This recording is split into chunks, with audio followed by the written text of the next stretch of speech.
चलिए आइए देखते हैं रासायनिक अपक्रियाएं क्या होती हैं। इसके पहले वाले टॉपिक में मैंने आपको बताया था कि परिवर्तन क्या होते हैं और परिवर्तन कितने टाइप्स के होते हैं। परिवर्तन दो टाइप्स के होते हैं, एक भौतिक परिवर्तन, दूसरा हमारा क्या है, रासायनिक परिवर्तन। भौतिक परिवर्तन के बारे में मैंने आपको बता दिया था। आज हम चर्चा करेंगे इस पे, रासायनिक परिवर्तन पे या रासायनिक अपक्रियाओं पे, जो काफी इंपॉर्टेंट टॉपिक है। इसको आप बड़े ध्यान से पढ़िएगा, एग्जाम में काफी बार ये पूछा जाता है। चलिए देखते हैं। जब कोई पदार्थ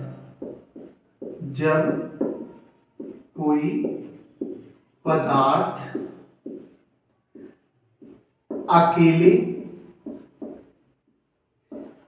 या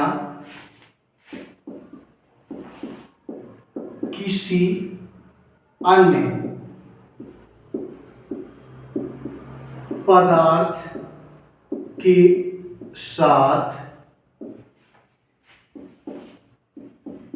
क्रिया करके अलग अलग गुण वाले कोई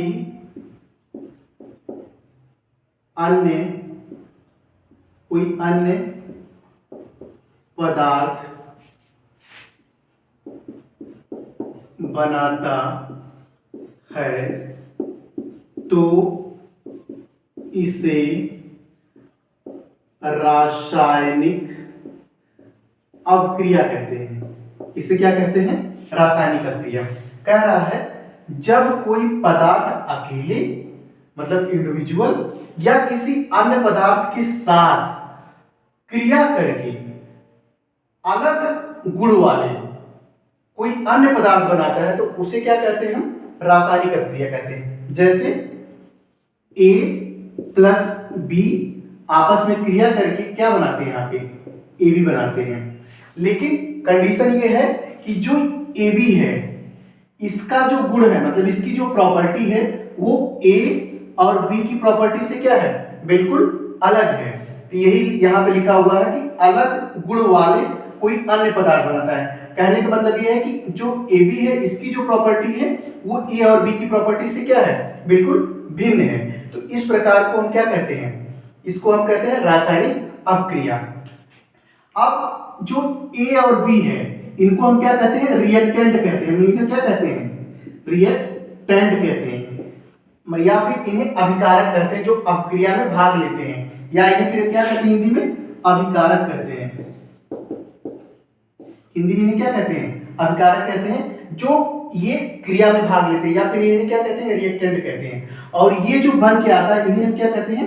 प्रोडक्ट कहते हैं। इन्हें हम क्या कहते हैं? प्रोडक्ट कहते हैं या उत्पाद कहते हैं। या क्या कहते हैं? इन्हें हम उत्पाद कहते हैं। इन्हें क्या कहते हैं? जो अपक्रिया भाग लेते हैं इन्हें रिएक्टेंट कहते हैं, और जो प्रोडक्ट बनता है इन्हें क्या कहते हैं? हम उत्पाद कहते हैं या फिर प्रोडक्ट कहते हैं। लेकिन कंडीशन ये है कि जो ए बी है, मतलब जो प्रोडक्ट हमारा बना हुआ है, इसका जो गुण है वो ए और बी के गुण से क्या होगा? ये भिन्न होगा। दूसरी कंडीशन इसकी ये है,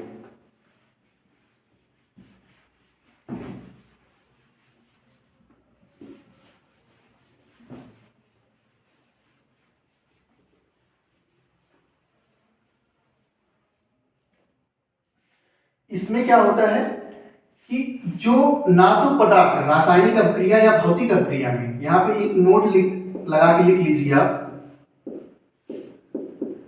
रासायनिक अपक्रिया या भौतिक अपक्रिया,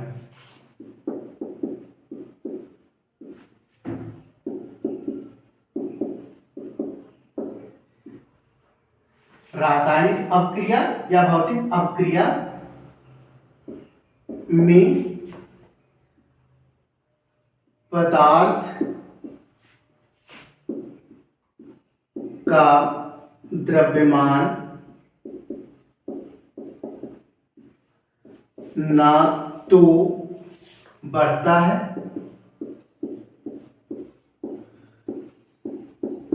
और ना ही घटता है।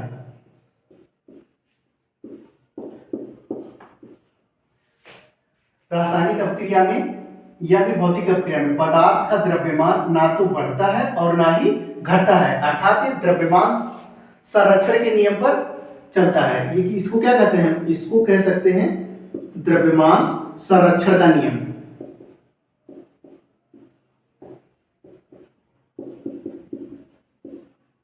इसको क्या कहेंगे हम, द्रव्यमान संरक्षण का नियम कहेंगे।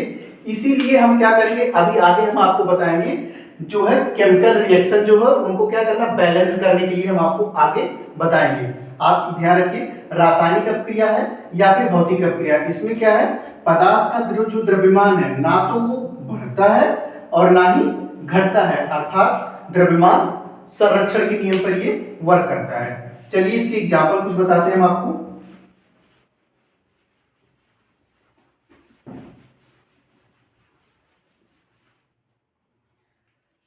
आप लिखिए रासायनिक अपक्रिया के उदाहरण।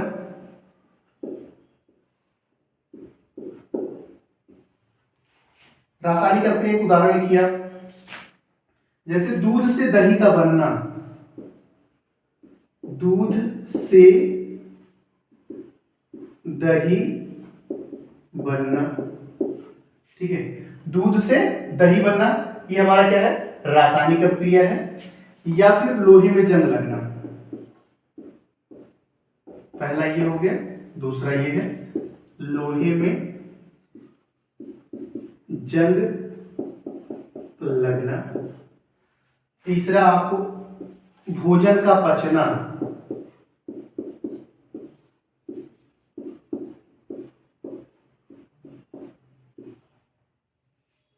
भोजन का पचना, दूध से दही बनना, लोहे में जंग लगना या भोजन का पचना, ये सारी हमारी क्या है, रासायनिक अपक्रिया है। एक चीज और रासायनिक अपक्रिया में लिखिए आप, इसको नोट बना के लिखिएगा रिमार्क करके, यह जो परिवर्तन है यह अस्थायी परिवर्तन होता है,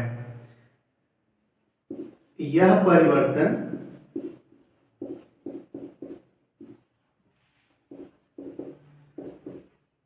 अस्थायी परिवर्तन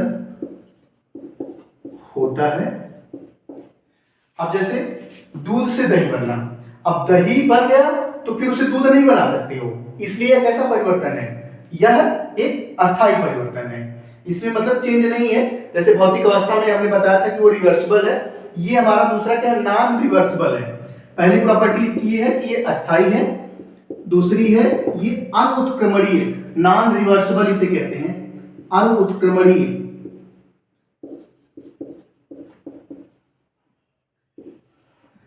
और दूसरा क्या है, ये नॉन रिवर्सिबल है, मतलब इसका उल्टा नहीं हो सकता। जैसे भौतिक में हमने बताया था कि बर्फ से पानी बन जा रहा है या फिर पानी से बर्फ बन जा रहा है, तो रिवर्सिबल रिएक्शन थी, ठीक है, ये हमारी क्या है, नॉन रिवर्सिबल रिएक्शन है, ठीक है।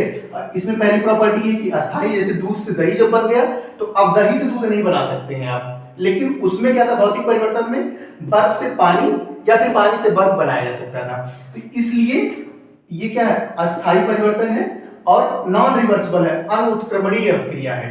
तो ये काफी इंपॉर्टेंट एग्जाम में पूछता है कि जो हमारा केमिकल रिएक्शन होता है वो अस्थायी होता है या रिवर्सिबल है, नॉन रिवर्सिबल है, इस तरीके से कभी कभी एक नंबर में आपको पूछ लिया जाएगा। चलिए अब आपको कुछ और बताते हैं बैलेंस करने के लिए।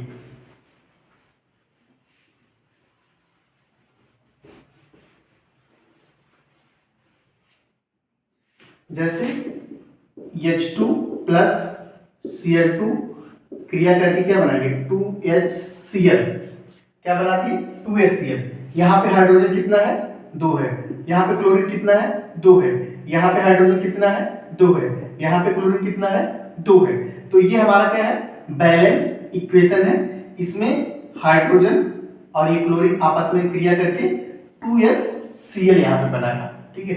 अब हम आपको अगला टॉपिक बताने जा रहे हैं कि आप कैसे इक्वेशन को बैलेंस करेंगे।